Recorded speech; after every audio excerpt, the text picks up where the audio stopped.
مسلمانوں کی نا ایک تعداد لڑتے لڑتے لڑتے لڑتے دور چلے گئی، تاتاریوں نے قید کر لیا۔ 4 مسلمان تھے، تبلیغ کرنے گئے، جنگ کرنے گئے، جہاد کرتے کرتے کافروں سے لڑتے لڑتے تاتاری قوم میں چلے گئے، وہ قید کر لیے گئے تو سزائے موت کا حکم ہوا۔ 4 بزرگ تھے، سزائے موت کا حکم ہوا تو تاتاری بادشاہ جو تھا وہ بڑا خلاف تھا، بڑا سخت مخالف تھا مسلمانوں کے۔ اس نے کہا کہ ان کو جب پھانسی دینا نا مسلمانوں کو تو میرے سامنے دینا۔ اب 4 عالم ہیں، 4 صوفی ہیں، سفید داڑیاں، سر پہ امامے۔ پھانسی کا وقت آیا تو جو پھانسی گھاٹ ہے وہ ایک ہے، چاروں کو کٹھے پھانسی نہیں ہو سکتی۔ ایک کو کہا کہ ایک ایک کر کے ان کو پھانسی دو۔ جب پھانسی کا وقت آیا نا تو جو سب سے پیچھے سے ہوئی تھے وہ دوڑ کے آگے آئے، کہنے لگے بادشاہ پہلی باری میری لگا پہلی۔ اب بادشاہ نے کہا ٹھیک ہے اسے لٹکا دو۔ وہ قریب آئے تو دوسرے دوڑ آئے، کہنے لگے نہیں نہیں پہلی باری میں نے زیادہ کافر قتل کیے، میرا بڑا جرم ہے، مجھے پہلے سزا دو۔ ان کو پھانسی دینے لگے تو تیسرے آ گئے، کہنے لگے نہیں یہ تو میرا قتل کرتا تھا، رستے میں بتایا کرتا، ڈھونڈ کے میں بتلاتا تھا کہ یہاں زیادہ تعداد ہے، مجھے پہلے پھانسی دو۔ تیسرے کے ساتھ بات ہو رہی تھی تو چوتھا دوڑا آیا، کہنے لگا یہ رستے بتاتا تھا، یہ تبلیغ کرتا تھا، یہ سارا کچھ کرتا تھا، لیکن کہا یہ کہتے تھے چلو واپس چلتے ہیں، میں جانے نہیں دیتا تھا، میں کہتا تھا اور کافر مارنے اور علاقے فتح کرنے، میرا جرم بڑا ہے، مجھے پہلے پھانسی دو۔ بادشاہ کہنے لگا مجھے 35 سال ہو گئے حکومت کرتے، بڑی دنیا کو پھانسی دی ہے، لوگ تو ایک دوسرے کو دھکے دیتے ہیں کہ پہلے تو جا پہلے تو جا، اور تم کیسی قوم ہو کہ ایک دوسرے پہ قربان ہو رہے ہو۔ کہنے لگا تم ایک باپ کی اولاد ہو، جاگ رہے ہیں آپ لوگ؟ تاتاری بادشاہ، کافر بادشاہ، اسلام کی مخالفت کرنے میں ایک باپ کی اولاد ہو کا نہیں، ایک قبیلے کے رہنے والے ہو کا نہیں، ایک ملک کے رہنے والے ہو نہیں۔ اس نے کہا رشتہ کیا ہے تمہارا، رشتہ کیا ہے؟ تو بول کے کہنے لگے خدا ایک ہے، نبی ایک ہے، خدا ایک ہے اور نبی منفعت ایک ہے، اس قوم کی نقصان بھی ایک ہی، سب کا نبی اللہ بھی، قرآن بھی ایک۔ کیا ہی اچھا تھا ہوتے اگر مسلمان بھی ایک، یوں تو سید بھی ہو، مرزا بھی ہو، افغان بھی ہو، تم سبھی کچھ ہو، بتاؤ کہ مسلمان بھی ہو۔ فرمایا ہمارا اللہ ایک ہے، نبی ایک ہے، تو کہا پھر ایک دوسرے پہ جان کیوں دیتے ہو؟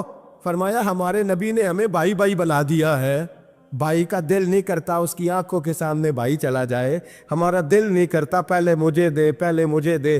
بادشاہ کہنے لگا تمہارا جذبہ مجھے متاثر کر گیا، جاؤ میں تم چاروں کو آزاد کرتا ہوں، تمہیں آزاد کرتا ہوں۔ میرے دوستو یہ رنگ تھا، دیکھیں نا، یہ اس ترتیب نے نظام دیکھا نا، اس فلک نے پہلی بار دیکھا، اس زمین نے پہلی بار، اور میرے حضرت صاحب فرمایا کرتے تھے زمین تڑپ کے روئی، اس نے پہلی دفعہ دیکھا۔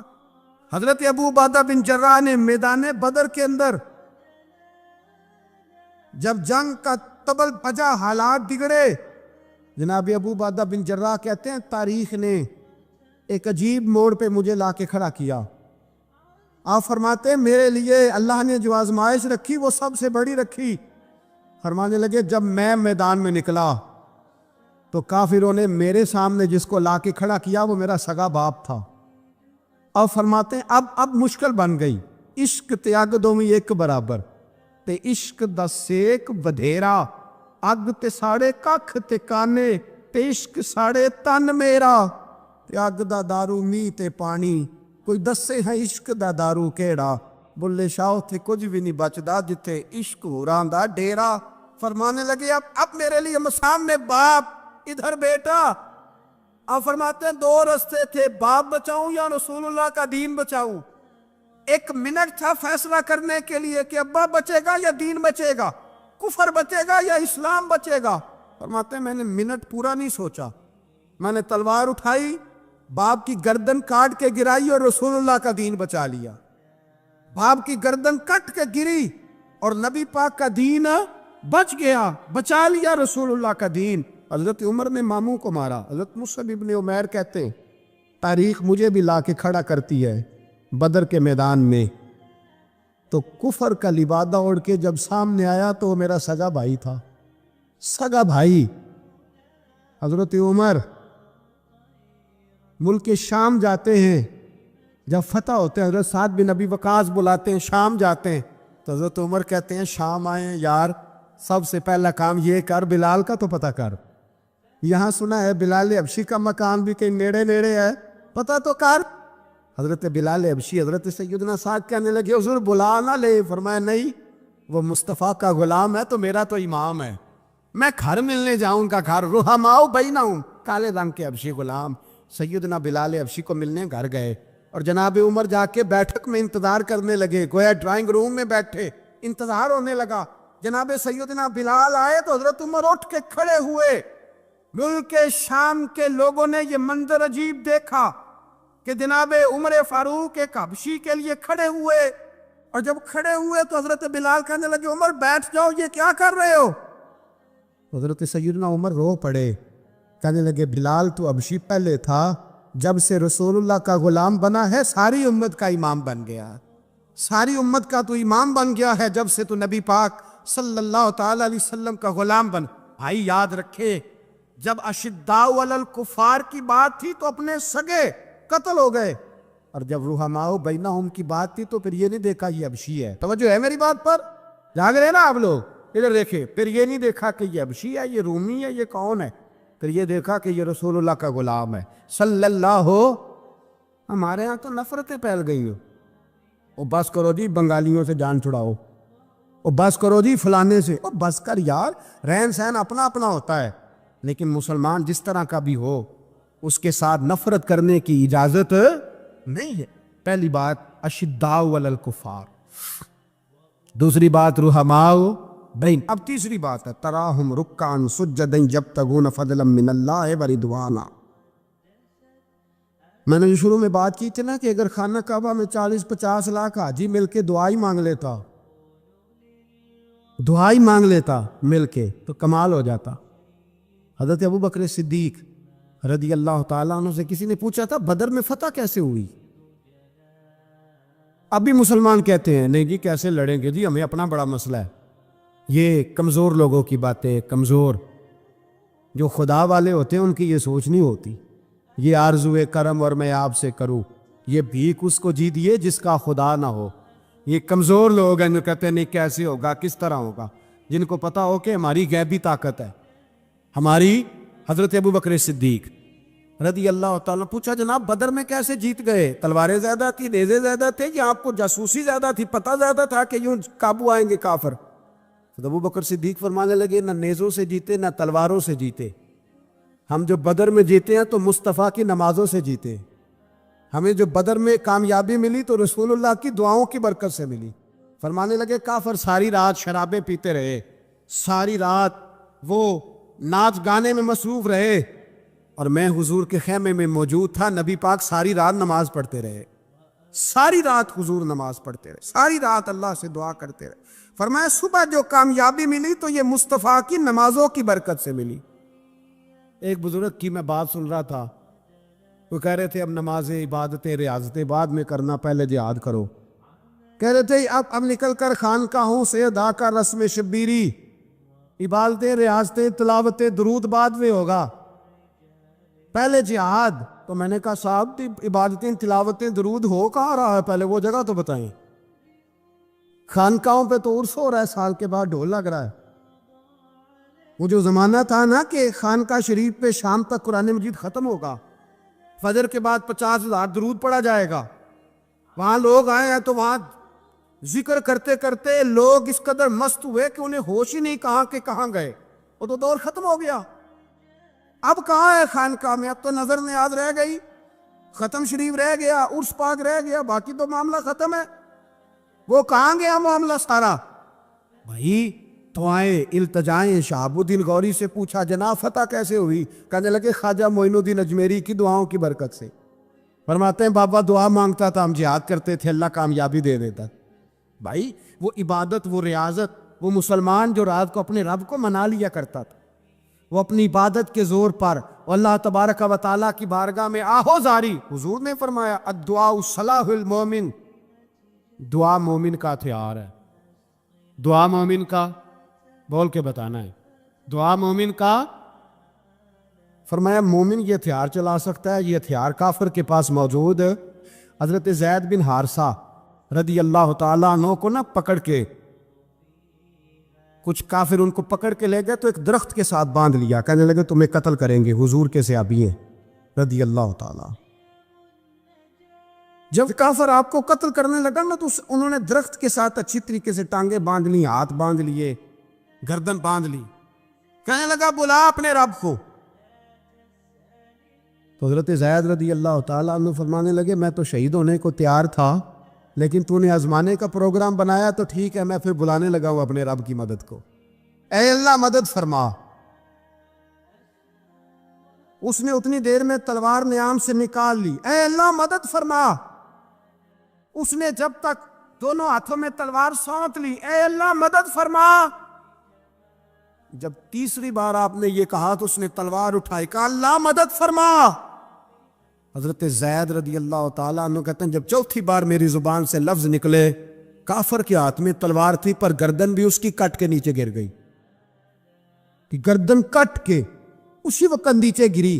مجھے کسی نے کھولا، نہ مارنے والا نظر آیا، نہ گردن کاٹنے والا نظر آیا، نہ مجھے کھولنے والا۔ تو میں نے کہا آنے والے تو بتا تو سوئی تو کون ہے؟ تو کہنے لگے میں جبریل امین ہوں، میں جبریل امین ہوں، میں جبریل، مجھے دشمنوں نہ چھیڑو، میرا ہے کوئی جہاں میں، مجھے دشمنوں نہ چھیڑو، میرا ہے کوئی جہاں میں ابھی پکار لوں گا، نہیں دور ہے مدینہ۔ کہا جب تو نے، حضرت جبریل کہنے لگے جب تو نے پہلی دفعہ کہا نا اللہ مدد فرما تو میں سدرۃ المنتہا پہ تھا، مجھے حکم ہوا جبریل دیر نہ کرنا۔ فرماتے ہیں جب دوسری دفعہ تو نے کہا نا اللہ مدد فرما تو میں 7ویں آسمان پہ تھا، اور جب تیسری دفعہ کہا مدد فرما تو میں پہلے آسمان پہ تھا، اور فرمایا جب تو نے کہا چوتھی دفعہ اللہ مدد فرما تو میں تیرے سرانے کھڑا تھا، میں تیرے سرانے۔ تو بھائی اب تو اجتماعی دعا بھی نہیں رہی ہماری، اب تو یہ والا سوتا بھی، اکبر الآبادی نے کہا تھا مصیبت میں بھی اب یاد خدا ہم کو نہیں آتی، دعا منہ سے نہ نکلی جیبوں سے عرضیاں نکلی۔ اب بھی ہم کہتے ہیں کریں گے بات، سفیر کو بلائیں گے، ہم نے کہا ہے اس کو تو مان جائے گا وہ آپ کی بات؟ وہ بچے کاٹ رہا ہے تو اس کو گھر بلا رہا ہے۔ ابھی تک ایک اتنا سا سٹینڈ کہ ان کا جو دفتر ہے سفارت خانہ وہ بند کر دیا جائے، اتنی بھی توفیق نہیں ہوئی۔ کہتے ہیں ٹھیک ہے شور شروع ہو رہا ہے، بس چپ کر دیں گے سارے۔ خدا را خواب غفلت سے اٹھو، بیداری حاصل کرو، اور کچھ نہیں ہو سکتا تو کھل کے دعا تو مانگو ان کے لیے دعا تو مانگو۔ اللہ بڑا کریم ہے، وہ جب مدد کرنے پہ آتا ہے تو پھر بڑے بڑے کافروں کے مقابلے میں اپنے بندوں کی مدد فرماتا ہے۔ اور میں یہ پیغام دینا چاہتا ہوں عالم کفر کو بھی، یاد رکھے رب کریم جب مدد کرنے پہ آئے تو اکیلے حضرت ابراہیم اور ایک طرف پوری ملت ہو تو اللہ اپنے خلیل کو بچا لیا کرتا ہے۔ رب کریم کی رحمت کاملہ جب فیصلہ کر لیتی ہے تو پھر نمرود جیسے سپر پاور طاقت کو رب کریم مچھر سے مروا دیا کرتا ہے۔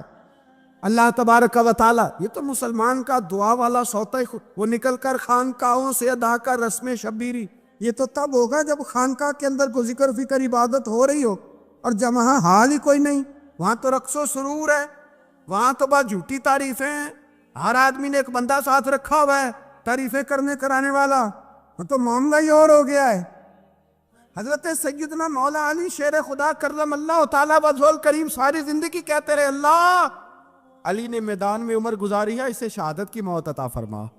او بھائی یہ تو شہادتیں مانگنے والے۔ حضرت امام حسین میدان کربلا میں کھڑے تھے، شمر کہنے لگا حسین تیری چاروں جانب موت ہے، تو آپ فرمانے لگے تجھے ابھی ہمارا پتہ ہی نہیں، موت سے تو ہمارا پیار چلتا ہے، اور فرمایا یہ شہادت تو ہمارا پیچھا کرتی ہے، پہنچ جاتی ہے جہاں ہم ہوتے ہیں، موت سے ڈرا رہا ہے۔ مسلمان کا مرنے کو دل نہیں کرتا، ورنہ وہ اتنی بڑی کوٹھی میں کون رہے گا؟ مرنے کو دل اس لیے نہیں کرتا کہ وہ جو 6 کروڑ 10 کروڑ ڈالر لوٹ کے رکھے ہیں، مر گئے تو کھائے گا کون؟ وہ فقیر فاقہ مست تھے، ان کا گھر ہی کوئی نہیں تھا، ان کے بینک بیلنس ہی کوئی نہیں تھے، وہ کہتے تھے گھر ہمارا ہے وہ جو ہمارے رب نے تیار کیا ہوا ہے، ہمارا بینک بیلنس ہے وہ جو ہمیں جنت میں جا کے ملے گا۔ ان کا تو یہ کھاتا ہی کوئی نہیں تھا، اس لیے وہ شہادت کی۔ حضرت عمر بن جموع رضی اللہ تعالیٰ عنہ میدان احد میں 4 بیٹے لے کے آئے۔ کتنے بیٹے؟ بول کے بتائے۔ 4 بیٹے لے کے عمر بن جموع آئے، اور خود ایک ٹانگ سے لنگڑے سے آبی ہیں، ٹانگ چھوٹی ہے، حضور کے سامنے کھڑے ہوئے، کہا محبوبہ میرے 4 ہی تھے، میں 4 لے آیا ہوں، قبول کر لے۔ تو حضور نے فرمایا تو کیوں تلوار اوڑے آیا ہے، یہ تو نے کیوں گلے میں اسلحہ ڈالا ہوا ہے؟ کہا یا رسول اللہ میں نے بھی تو جانا ہے نا۔ تو حضور نے فرمایا 4 بیٹے جو ہیں۔ تو حضرت عمر بن جموح نے بات کی، صحابہ کہتے ہیں لبوں سے مسکرا رہے تھے، آنکھوں سے رو رہے تھے، کیا عجیب انداز ہے۔ حضور نے فرمایا عمر 4 بیٹے جو آ گئے تو رہنے دے۔ تو حضرت عمر رو پڑے، کہنے لگے محبوبہ کیا لنگڑے جنت میں نہیں جائیں گے؟ کیا حضور میں لنگڑا ہوں تو میرے لیے جنت کوئی نہیں؟ میرے حبیب پاک سید عالم صلی اللہ علیہ وسلم نے فرمایا عمر تو ضرور جنت میں جائے گا۔ کہا محبوبہ پھر بچے بعد میں جائیں گے، میں پہلے میدان میں جاؤں گا۔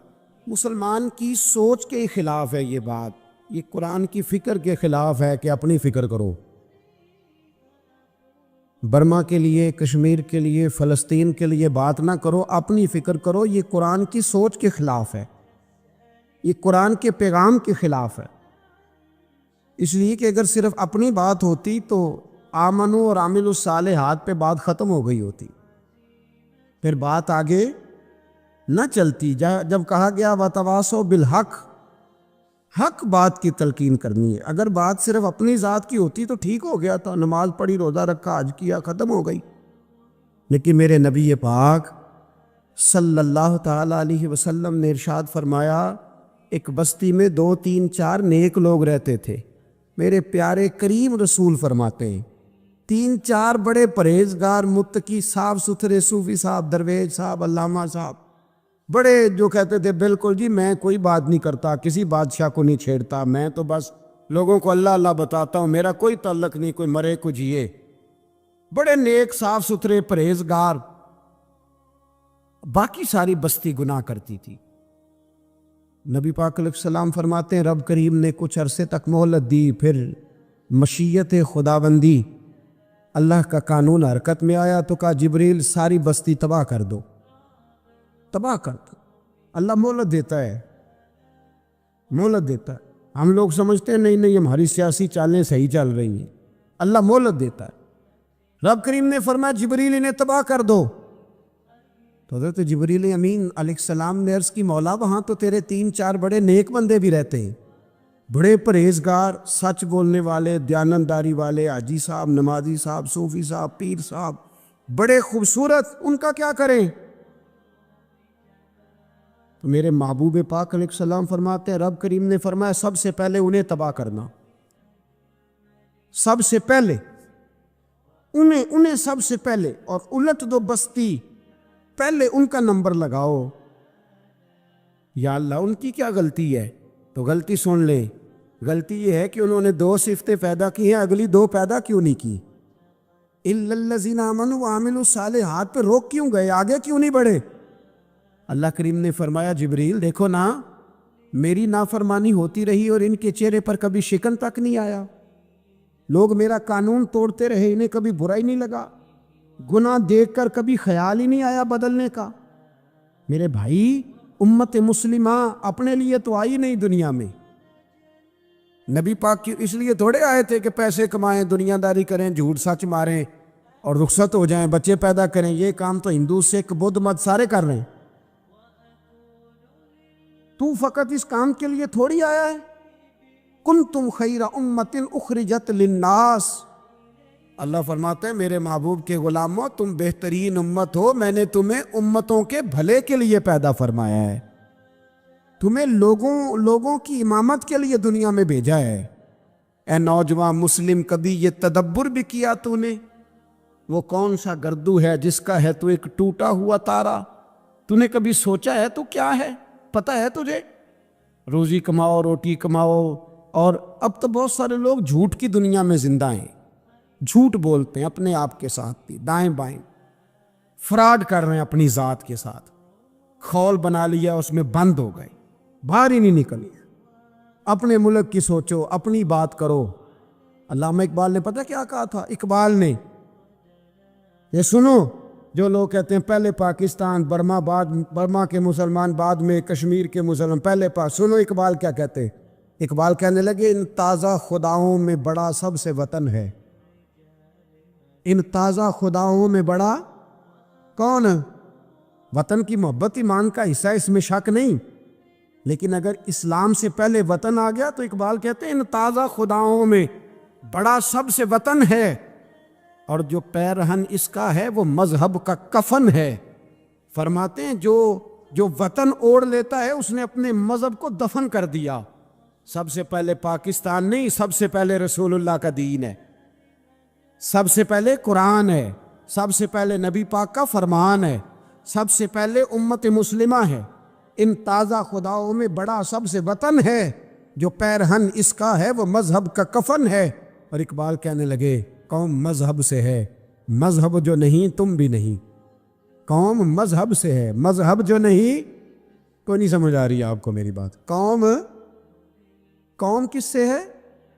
پاکستانی ہونے سے، پنجابی ہونے سے، سندھی بلوچی پٹھان ہونے سے؟ نہ، قوم مذہب سے ہے، اور مذہب جو نہیں تم بھی نہیں۔ یہ کیسے ہو سکتا ہے کہ مذہب نہ اور بندہ زندہ رہے؟ یہ کیسے ہو سکتا ہے؟ بھائی کافر نے اصل میں جاگ ہی نہیں رہا، میں جاگتا ہی نہیں، میں جیب کی سوچتا ہوں، مسجد کی سوچتا ہوں، خانقاہ کی سوچتا ہوں، مدرسے کی سوچتا ہوں، دکان کی، سارا دن تو اس چکر میں لگا رہتا ہوں لوگوں کو ثابت کرنے میں کہ میں صحیح ہوں باقی غلط ہے۔ میں تو اپنی ذات کے خول سے اٹھ ہی نہیں رہا، اور مجھے یہ اندازہ ہی نہیں کہ لیبیا سارا کٹ گیا، مصر کے ٹکڑے ٹکڑے ہو گئے، مجھے پتہ ہی نہیں کہ شام، جس کے بارے میں میرے نبی پاک علیہ السلام نے فرمایا مکے اور مدینے کے بعد اللہ نے سب سے زیادہ برکتیں ملک شام میں رکھی ہے، اور حضور نے فرمایا جس نے ہجرت کرنی ہو وہ شام جائے۔ اتنا اعلیٰ ملک سارا کٹ گیا، 4,000 لوگ ایک دن میں قتل ہو گئے، پر میرا گھر آباد ہے نا، کوئی حرج نہیں، وہ کٹتے ہیں تو وہ دور ہیں، کٹتے رہے۔ فلسطین میں ہمارے یہاں معراج کی محفلیں بڑی جم کے ہوتی ہیں، سارے لوگ پڑھتے ہیں سبحان الذی اسریٰ بعبدہ لیلا من المسجد الحرام الی المسجد الاقصی۔ انہیں پوچھو روز قرآن مجید میں مسجد اقصی کا نام لینے والوں تو مسجد اقصی کہتے ہو تو تمہیں اللہ کتنی نیکیاں عطا کرتا ہے، بتاؤ تو صحیح مسجد اقصی کدھر ہے؟ اور اب تو میری طرح کے مولوی آدھی حدیث سناتے ہیں، کہتے ہیں مسجد نبی میں ایک نماز پڑھو تو 50,000 کا ثواب، حرم شریف میں پڑھو تو 1,00,000 کا ثواب۔ مولانا حدیث یہاں سے شروع نہیں ہوتی، کھولو تو صحیح کنز المال، پڑھو مسند امام احمد بن حنبل، حدیث تو یہاں سے شروع ہوتی ہے۔ میرے نبی پاک نے فرمایا مسجد اقصی میں جس نے ایک نماز پڑھی 25,000 کا ثواب، اور میری مسجد میں جس نے ایک نماز پڑھی 50,000 کا ثواب، اور اللہ کے گھر بیت اللہ جس نے پڑھی 1,00,000 کا ثواب۔ مسجد اقصی کا تو ذکر ہی چھوڑ گیا ہے، کیوں؟ وہ مسجد جس کی طرف منہ کر کے 15 سال میرے نبی پاک نے نماز ادا کی، کس نے؟ بولیے گا 15 سال تک، 2 ہجری میں 13 سال مکے میں، 2 سال مدینے میں، مسجد اقصی کی طرف جدھر منہ کر کے تیرے اور میرے رسول نماز پڑھتے رہے۔ آج وہ مسجد یہودی کے قبضے میں ہے، کئی جمعے تالا رہتا ہے، وہاں نماز نہیں پڑھنے دی جاتی۔ مجھے کیا لگے اس بات سے، میری مسجد میں تھوڑی لگا ہوا ہے۔ ایسی ہوا چلی ہے کہ ہر شخص سوچتا ہے تمام شہر جلے بس ایک میرا گھر نہ جلے۔ بھائی یہ وہ دور ہے جس دور میں ذرا سی بھی کسی شخص کو تکلیف ہوتی ہے تو عالمی میڈیا پہ بات جاتی ہے، موبائل جیبوں میں فوراً تصویریں کیش ہوتی ہیں۔ میں اور آپ، ہمارا اس قوم سے تعلق ہے جس قوم کے بچے کٹ گئے، ذبح ہو گئے، عورتوں کے پستان کاٹ کے برما کے بدھوں نے ان کے کباب بنا کے کھا لیے، چھوٹے چھوٹے بچوں کی لاشیں انہوں نے لٹکا ڈالی۔ اور یہاں میں حکومت کی کیا بات کروں، یہاں کسی سیاستدان کو مکھی کاٹ جائے تو ہمارے پھٹے آباد ہو جاتے ہیں بحث کرنے کے لیے۔ ہمارے اپنے لوگ، عام آدمی نہیں بات کرتا، عام آدمی نہیں نکلتا، عام شخص کو فکر ختم ہو گئی۔ بھائی سب سے بڑھ کر بہترین مسجد کے خطیب امام حسین تھے۔ مسجد نبی سے بڑی بھی کوئی مسجد ہوگی جس ممبر پر رسول پاک بیٹھ کے خطبہ دیا کرتے تھے؟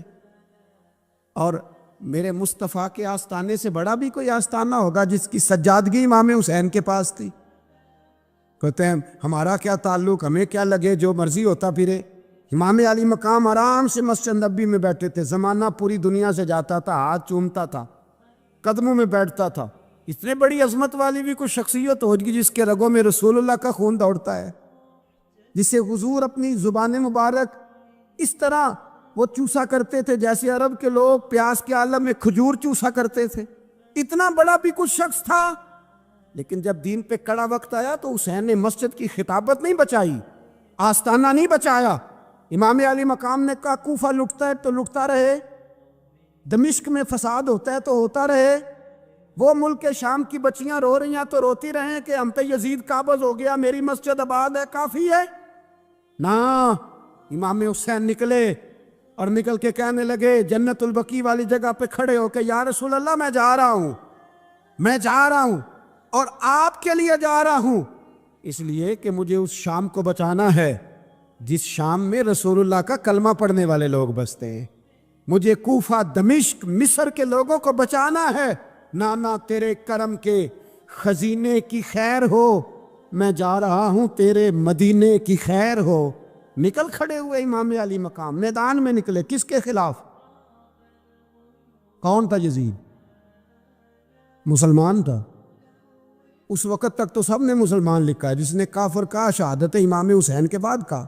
جرم کیا تھا؟ میری گردن جھک جاتی ہے جب میں یہ بات کرتا ہوں, ایمانداری سے کہہ رہا ہوں, جوش خطابت نہیں, میری گردن جھکتی ہے جب میں یہ لفظ ادا کرتا ہوں. امام علی مقام اس شخص کے خلاف نکلے.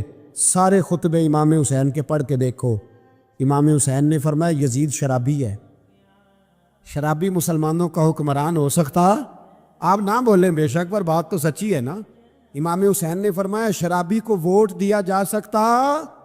فرمایا رنڈیوں کا ناچ دیکھتا ہے جو مجرے دیکھے, جو رنڈیوں کے ناچ دیکھے وہ مسلمانوں کا حکمران ہو سکتا؟ امام حسین میدان میں نکلے اور 18 سال کے علی اکبر سے لے کر 6 مہینے کا علی اصغر دے دیا. لیکن شرابی کو برداشت, بے حیا کو برداشت تو میں کیسے کرتے؟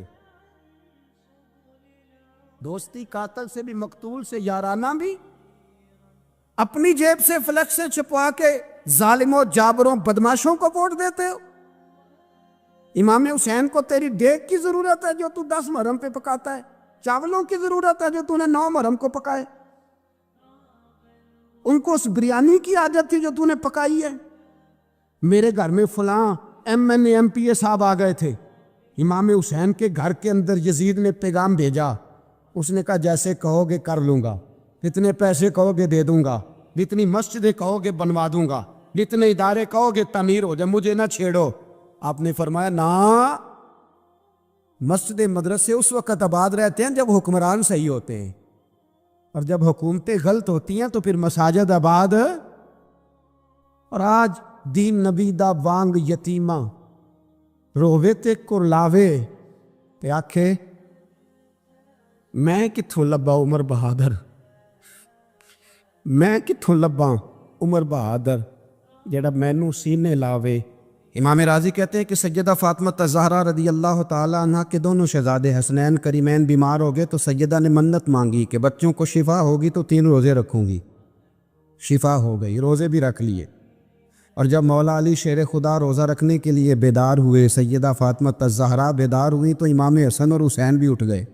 7-8 سال کی عمر, اماں جی ہم نے بھی رکھنا ہے. صبح کھجور اور دودھ سے روزہ رکھ لیا گیا. این افطاری کے وقت مولا علی کہتے ہیں فاقے چل رہے تھے, کہیں سے میں جون لایا تھوڑے سے. سیدہ فاطمہ الزہرا نے پیس کر روٹیاں پکائیں. وہ وقت جو بڑا مشکل ہوتا ہے افطار کا, کہتے ہیں اس وقت جب کھانے کے لیے بالکل ہاتھ آگے بڑھنے لگے اور امید تھی کہ ابھی سیدنا بلال اللہ اکبر کہیں گے تو روزہ کھلے گا, لیکن ابھی چند ہی منٹ رہتے تھے کہ دروازے پر ایک فقیر نے صدا دی. کہنے لگا سارے مدینے کے دروازے کھٹکھٹا آیا ہوں, قحط ہے, فاقہ ہے, اے رسول اللہ کے خاندان والو, میں یتیم ہوں. کسی نے بتایا ہے کہ اور کوئی دروازہ کھلے نہ کھلے, سیدہ کا دروازہ تیرے لیے ضرور کھلے گا. کیا یتیم کو روٹی ملے گی؟ تو حضرت مولا علی نے بچوں کی طرف دیکھا ہی تھا کہ امام حسن ساری روٹیاں جا کے دروازے پہ دے آئے. کھجور اور پانی سے افطار ہو گیا. صبح پھر کھجور اور دودھ سے روزہ رکھا. امام راضی کہتے ہیں این وہ وقت جب افطار کا ٹائم آیا تو پھر دروازے پہ کسی نے صدا دی، کہا رسول اللہ کے خاندان والوں میں مسکین ہوں، رات سے روٹی کھائی ہے، نہ صبح کھا سکا نہ دوپہر، کسی نے بتایا ہے کہ اس دروازے سے خالی کوئی نہیں جاتا۔ امام حسن نے پھر سارا لنگر اٹھایا اور پھر جا کے دے دیا۔ تیسرا دن پھر ہوا، مجھے لگتا ہے کہ جب افطار کا ٹائم آیا ہوگا نا تو یہ خود ہی سارے دروازے پہ دیکھتے ہوں گے، یہ کوئی آیا نہیں لینے والا ابھی تک، لگتا ہے کہ نظریں دروازے پہ تھیں۔ عین افطار کے وقت 3 روٹیاں جب جاؤں کی پک کے آئی، ایک بھکاری نے صدا دی، کہنے لگا میں قیدی ہوں، آج ہی قید سے رہائی ملی ہے، پہلے دن کسی کے دروازے پہ صدا ملی ہے، دی ہے روٹی ملے گی۔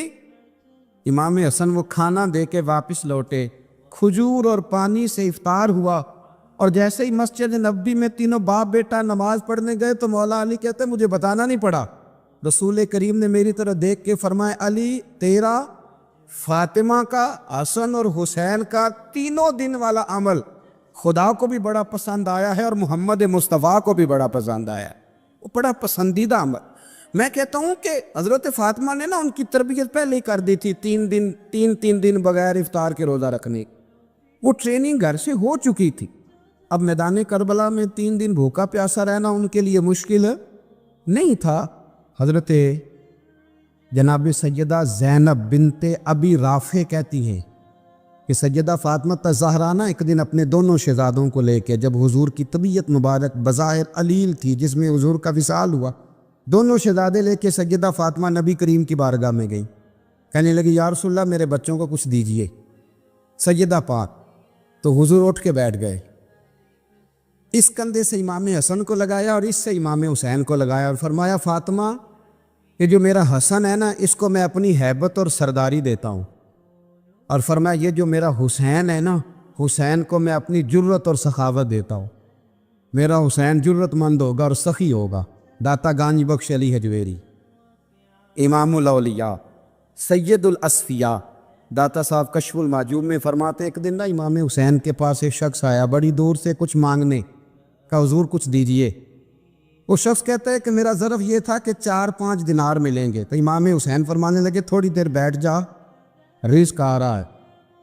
تو امام حسین کو حکومت وقت کی طرف سے نا 5 تھیلیاں ملی، جس میں ایک تھیلی میں 500 اشرفیاں تھیں، 5 تھیلیاں آئیں، لیکن اس کو آنے میں نا ذرا دیر ہو گئی۔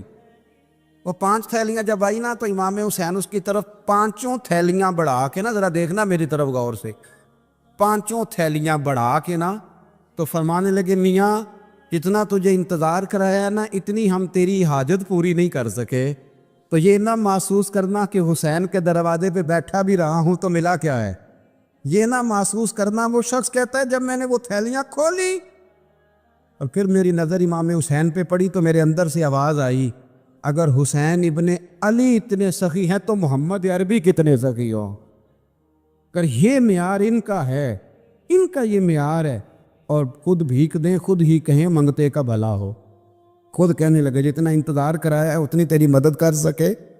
یہ سخاوت کا معیار تھا، یہ طریقہ تھا۔ ایک دفعہ سیدنا امام حسین رضی اللہ تعالیٰ عنہ کے گھر کے اندر نا 5000 دینار آئے، مسجد میں تھے، آپ کو 5000 دینار ملے تو امام زین العابدین کہتے ہیں کہ مسجد سے لے کر گھر آنے تک امام حسین نے 5 کے 5000 اللہ کے رستے میں خیرات کر دی۔ فرماتے میں نے کہا ابا جی 5 دینار کی گھر میں ضرورت تھی، مالاں والے سخی نہیں ہوندے تے سخیاں کل مال نہیں ہوندا، ایتھے اوتھے دوویں جہانی سخی کنگال نہیں ہوندا۔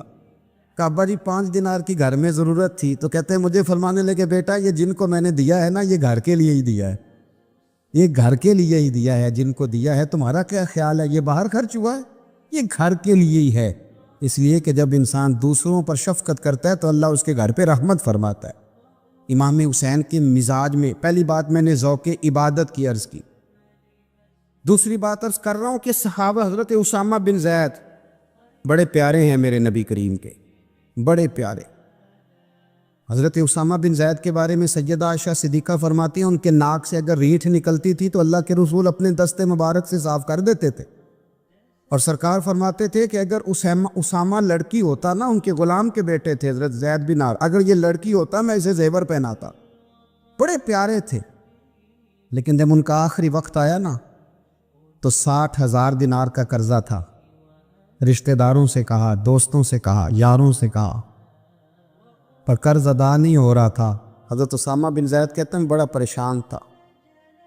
جب حد ہو گئی نا تو حضرت اسامہ بن زید فرمانے لگے جاؤ کوئی حسین ابن علی کو خبر کرو، ان سے کہو میں نا غلام ہوں آپ کے نانا کا، اور مقروض دنیا سے چلا گیا تو کیا بنے گا.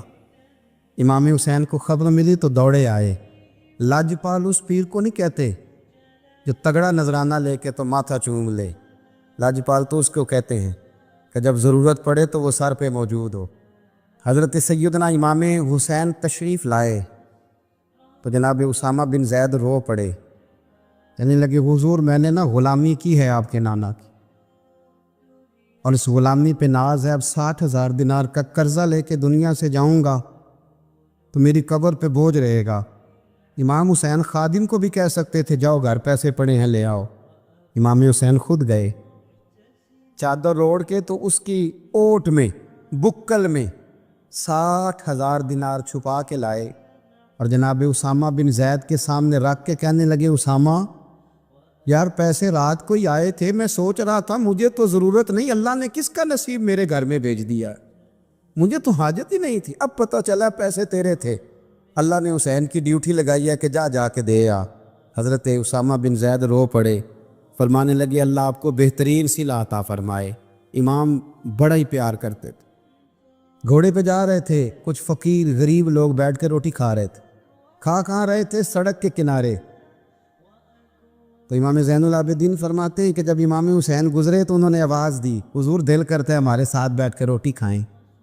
کائنات کے مالک و مختار کے نواسے اور دنیا کے سب سے بڑے شہزادے گھوڑے سے اترے اور غریبوں کے ساتھ سڑک پہ بیٹھ گئے، روٹی کھانے لگے اور دیر تک کھاتے رہے. اور جب فارغ ہو گئے تو فرمانے لگے کھانے کی ضرورت بھی نہیں تھی، حاجت بھی نہیں تھی، پر تم نے آواز دی تو دل رکھنے کو بیٹھ گیا تھا، اگر اجازت دے تو چلا جاؤں. یہ مزاج تھا، یہ طبیعت تھی. آپ کے ایک بھائی ہیں چھوٹے، حضرت محمد بن حنفیہ نام ہے، حضرت مولا علی شیر خدا رضی اللہ تعالیٰ عنہ کی دوسری بیوی سے. ایک دن حضرت امام حسین ان کے گھر میں بیٹھے تھے تو کسی بات میں نا اختلاف رائے ہو گیا، تو امام علی مقام ناراض ہو گئے، فرمایا آج کے بعد تیرے گھر نہیں آؤں گا. رومال اٹھایا چلے گئے. لوگوں نے حضرت محمد بن حنفیہ رضی اللہ تعالیٰ عنہ سے کہا حسین تو ناراض ہو گئے، کبھی نہیں آئیں گے. آپ فرمانے لگے بھائی تمہارا ہے کہ میرا؟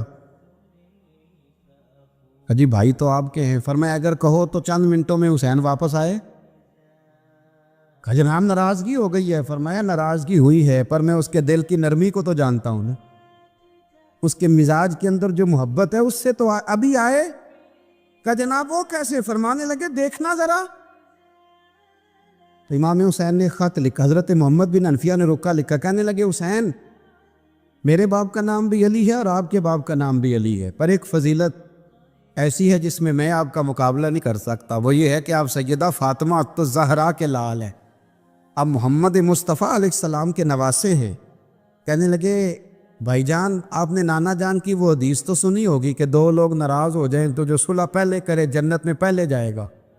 فرمانے لگے دل میرا کر رہا تھا کہ پہلے صلح کر لوں، لیکن پھر بڑے بھائی کو پشت کروں گا جنت میں جاتے ہوئے، یہ بھی تو بے ادبی ہے نا. اب خط میں نے لکھ دیا ہے، آپ کا جو ارادہ ہو. امام حسین نے خط پڑھا تو آنکھوں میں آنسو آ گئے. پھر سے رومال اٹھایا. بچے پوچھنے لگے کہاں جا رہے ہیں؟ کہا بھائی کے گھر جا رہا. کہا آپ تو ناراض تھے. فرمایا تھا ناراض پر ہے تو میرا بھائی نا. ہو گئی بات ختم. بڑی دل میں نرمی، طبیعت میں سوز، لہجے میں گداز. حضرت امیر معاویہ رضی اللہ تعالیٰ عنہ نے ایک شخص کو بھیجا مدینہ منورہ شان سے، تو اس نے کہا میں نے امام حسین سے ملنا ہے، تعارف کیا ہے؟ جناب امیر معاویہ فرمانے لگے مسجد نبوی میں جانا جس کے گرد لوگ سب سے زیادہ ادب سے بیٹھے ہوں اور جس کی باتیں سب سے زیادہ میٹھی ہوں اور جس کی نظریں سب سے زیادہ جھکی ہوں اور جس کے چہرے پر تمہیں سب سے زیادہ وقار نظر آئے، وہی علی کے بیٹے حسین ہوں گے. جو سب سے زیادہ تمہیں وہاں ماحول کے اندر جو شخص نظر آئے پوچھنے کی ضرورت نہیں پڑے گی. وہ شخص کہتا ہے میں مدینے آیا تو میں نے واقعی ایک شخص کو دیکھا کہ شہد کے گرد مکھیوں کا اتنا ہجوم نہیں ہوتا جتنا امام حسین کے گرد رسول اللہ کے غلاموں کا ہجوم تھا، لیکن نظریں جھکی ہوئی، باتیں میٹھی، لہجہ گداز گداز، لفظوں میں رانائی، اور لوگ کئی باتیں پوچھتے تو علی کے صاحبزادے ایک آدھ جملہ بولتے تو لگتا یہ کہ وہ جملہ سیدھا دل میں اترتا چلا جاتا ہے. امام علی مقام کے کردار میں نا کچھ باتیں بڑی زیادہ تھیں، بہت زیادہ تھیں، بڑا حسن تھا. ایک بات تو یہ تھی امام حسین رضی اللہ تعالیٰ عنہ کا علم و فضل بڑا کمال کا تھا.